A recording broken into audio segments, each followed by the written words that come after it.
د هلمند مرستیال والي کابل کې د کرنې اوبو لګولو او مالدارۍ له وزیر سره مهمه لیدنه ترسره کړه. په دې لیدنه کې د هلمند ولایت مقام نماینده حافظ مولوي شرف الدین شرافت، حاجي انوري صاحب او یو شمېر نورو ملګرو هم د مرستیال والي صاحب ملتیا کوله. لیدنه په داسې حال کې ترسره شوه چې دواړو لورو د هلمند ولایت د کرنې سکتور د لا پیاوړتیا،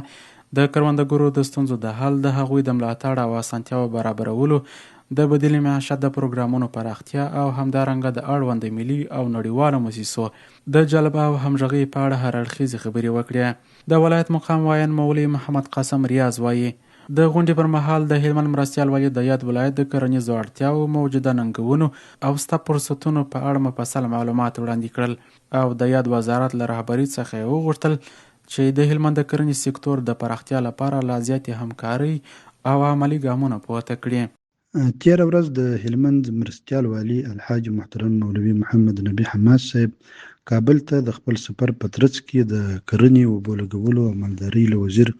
محترم مولوي عطاالله عمري صاحب سره مهمه لیدنه درلوده، چې په دې لیدنه کې د هلمندي کروندګرو پر ستونزو، د اړوند مؤسساتو پر جلبولو او د کرنې سکتور پر لا پیاوړتیا او یو شمېر نور موضوعاتو بحث او خبرې وشوې. ښاغلي حاجي وزیر صاحب په اړوند برخو کې د لازمې همکارۍ ډاډ ورکړ. ورسره هممهاله د کرنې، اوبو لګولو او مالدارۍ وزیر هم ډاډ څرګند کړ چې وزارت به د هلمند ولایت د کرنې سکتور د پرمختګ،